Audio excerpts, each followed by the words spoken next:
അതിർത്തിയിലെ നിയന്ത്രണ രേഖയ്ക്കപ്പുറം നിന്ന് വെടിവയ്പ് പാകിസ്ഥാൻ തുടരുകയാണ്. പൂഞ്ചിൽ ഷെല്ലാക്രമണം തുടരുന്നുവെന്ന വാർത്ത വരുന്നു. മുഖ്യമന്ത്രി ഒമർ അബ്ദുള്ള ഇപ്പോൾ ജമ്മുവിൽ തുടരുകയാണ്. ജമ്മുവിൽ ഇപ്പോൾ ബ്ലാക്ക് ഔട്ടാണ്. ജമ്മുവിൽ മാത്രമല്ല ശ്രീനഗറിലും ഒക്കെ ബ്ലാക്ക് ഔട്ടാണ്. പത്താൻകോട്ടിൽ സ്ഫോടന ശബ്ദം ഉണ്ടായതായി റിപ്പോർട്ടുകൾ വരുന്നുണ്ട്. അതുപോലെ അതിർത്തിയിലെ പല പ്രദേശങ്ങളിലും ഇപ്പോൾ ബ്ലാക്ക് ഔട്ടാണ്. നമ്മുടെ എയർ ഡിഫൻസ് സിസ്റ്റം ഇതിനെയൊക്കെ പ്രതിരോധിക്കുകയും പാകിസ്ഥാൻ്റെ നീക്കങ്ങളെ ചെറുക്കുകയും ചെയ്യുമ്പോൾ ബൽറാം നെടുങ്ങാടി വീണ്ടും നമുക്കൊപ്പം ബാരാമുള്ളയിൽ നിന്ന് ചേരുകയാണ്. ബൽറാം, ശരിക്കും പാകിസ്ഥാൻ ഈ രാത്രിയിലും പ്രകോപനം നടത്തുന്നു എന്നുള്ള രീതിയിൽ ഉള്ള ശ്രമങ്ങളാണല്ലോ ഇപ്പോൾ കാണുന്നത്. മാത്രമല്ല പല പ്രദേശങ്ങളിലും നമ്മൾ അപായ സൈറൺ പ്രകടിപ്പിച്ചിരിക്കുന്നു. അതുപോലെ തന്നെ അതിർത്തിയിൽ നിന്നുള്ള അവരുടെ പ്രകോപനം അതിൻ്റെ ലിമിറ്റ് വിടുന്നു എന്ന സൂചനകളും ലഭിക്കുന്നു. എന്തൊക്കെയാണ് വിവരങ്ങൾ?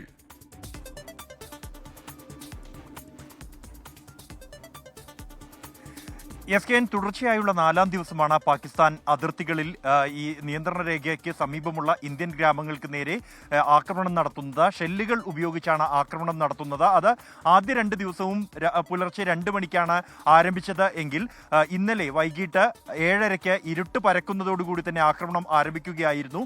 ഇന്നാകട്ടെ ഇരുട്ടാകാൻ പോലും കാത്തുനിന്നില്ല. 5 മണി കഴിഞ്ഞ ഉടൻ തന്നെ പാകിസ്ഥാന്റെ ഷെല്ലാക്രമണം ഉറി മേഖലയിൽ ഉണ്ടായി. അത് ഇപ്പോൾ വ്യാപിച്ചിരിക്കുന്നു. മറ്റ് 8 ഇടങ്ങളിലാണ് ഇപ്പോൾ പാകിസ്ഥാൻ ഷെല്ലാക്രമണം നടത്തുന്നത്. പൂഞ്ചിലാണ് അതിമാരകമായ തരത്തിലുള്ള ആക്രമണം പാകിസ്ഥാന്റെ ഭാഗത്തു നിന്നും ഉണ്ടാകുന്നത്. ഇന്ത്യൻ സൈന്യം അതിന് തക്കതായ തിരിച്ചടി നൽകുന്നുണ്ട്.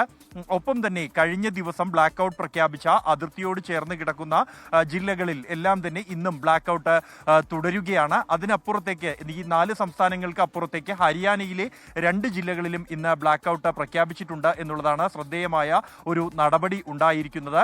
അതേസമയം ഈ പാകിസ്ഥാന്റെ പ്രകോപനത്തിന് ഇന്ത്യൻ സൈന്യം അതിർത്തികളിൽ നിയന്ത്രണ രേഖയ്ക്ക് സമീപം കൃത്യമായുള്ള മറുപടി തന്നെ നൽകുന്നുണ്ട് എന്നും വ്യക്തമാക്കുന്നുണ്ട്. എങ്കിൽ പോലും പാകിസ്ഥാൻ ഗ്രാമീണരെ ലക്ഷ്യം വെച്ചുള്ള ആക്രമണം അതിൽ നിന്നും പിന്മാറാൻ തയ്യാറാകുന്നില്ല.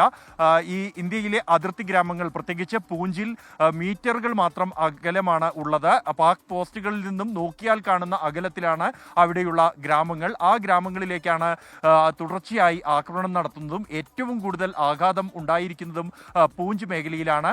സമാനമായി സാംബ സെക്ടറിൽ ഇന്ന് അല്പസമയം മുമ്പ് സ്ഫോടനം ശബ്ദം കേട്ടതായുള്ള റിപ്പോർട്ടുകൾ പുറത്തു വന്നിരിക്കുന്നു. അത് പാകിസ്ഥാന്റെ ഡ്രോണ് ഇന്ത്യയുടെ പ്രതിരോധ സംവിധാനം തകർത്തിട്ടതിന്റെ ശബ്ദമാണ് എന്ന സ്ഥിരീകരണമാണ് ലഭിച്ചിരിക്കുന്നത്.